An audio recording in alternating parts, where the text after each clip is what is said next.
Good morning, dear students. I am your teacher from Bal Bharati Public School, Mawana.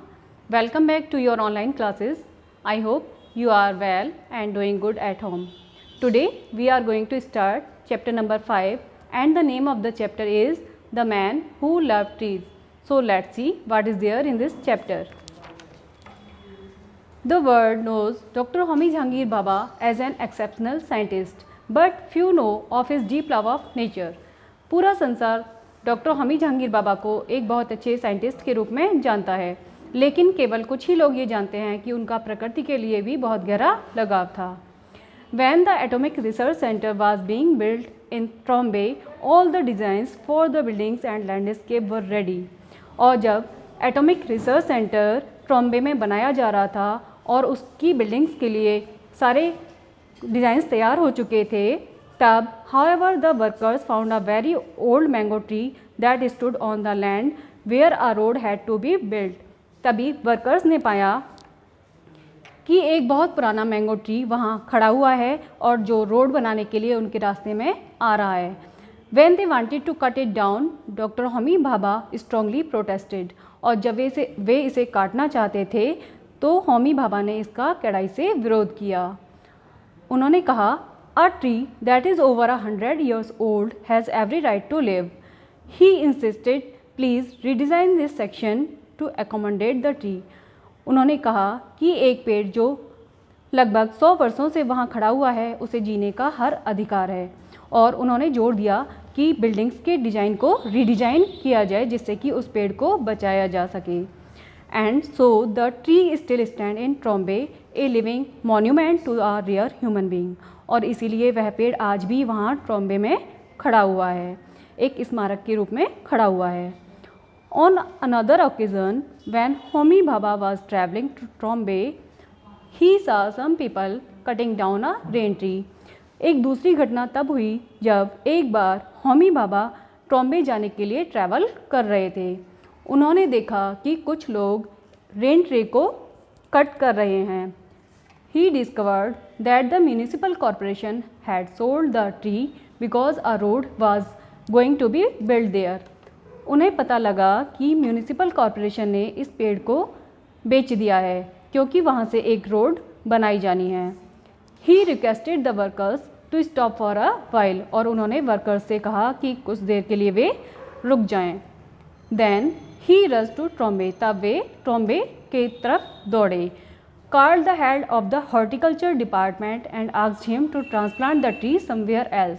और वहाँ से वे उन्होंने horticulture department means जो पेड़ पौधों की देखभाल करते हैं वो होता है हॉर्टिकल्चर डिपार्टमेंट. वहाँ से हॉर्टिकल्चर डिपार्टमेंट के एक्सपर्ट को बुलाया और उन्होंने कहा कि इस पेड़ को कहीं और लगा दिया जाए. ट्रांसप्लांट करना मतलब कहीं और इसको लगा दिया जाए. The expert said the tree is in a bad shape. It will cost us too much to save the tree. Why do you want to transplant a tree that is no longer beautiful?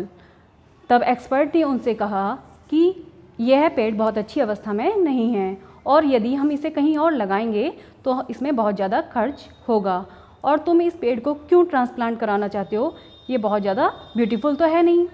Then Bhabha softly replied, if you were a doctor, would you not care for a patient whose face has been scarred? तब बाबा ने बहुत नम्रतापूर्वक ये उन्हें answer दिया कि यदि तुम एक डॉक्टर रहे होते और तुम्हारे पास कोई ऐसा पेशेंट आता जिसका फेस बुरी तरीके से जल चुका होता या ख़राब हो चुका होता, तब क्या तुम इसका इलाज नहीं करते. The man had no reply. इस पर उस व्यक्ति के पास कोई भी उत्तर नहीं था. The tree was transplanted and दस सेव्ड. उस पेड़ को ट्रांसप्लांटेड कर दिया गया और इस तरीके से बचा लिया गया. भाभा's journey, however, was neither easy nor straightforward. Bhabha की जीवन यात्रा बहुत ज़्यादा सीधी सरल नहीं थी.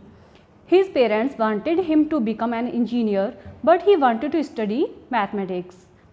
उनके माता पिता उन्हें एक इंजीनियर बनाना चाहते थे, लेकिन उनका मन मैथमेटिक्स पढ़ने का था. In 1922, when he gained admission to Cambridge University, his father allowed him to study mathematics on the condition that he secure a first class in the exams. तब उन्होंने 1922 में कैम्ब्रिज यूनिवर्सिटी पर उनके फादर ने इस बेस पर admission दिलाया कि वह फर्स्ट डिवीज़न अचीव करेंगे। Homi Bhabha did not disappoint his father, और होमी भाभा ने भी अपने फादर को निराश नहीं किया।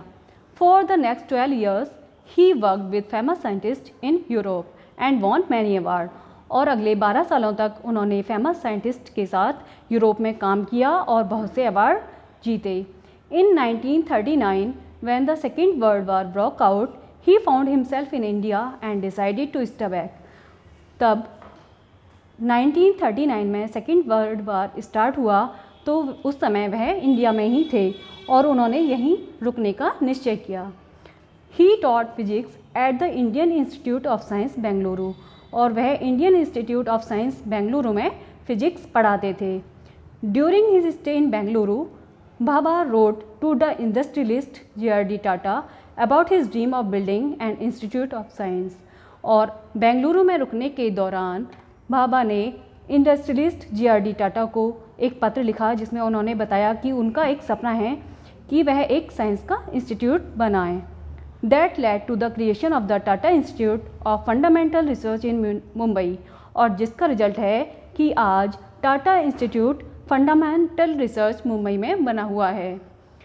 Like most great scientist Bhabha believed that the true power of science lay in conserving not destroying nature.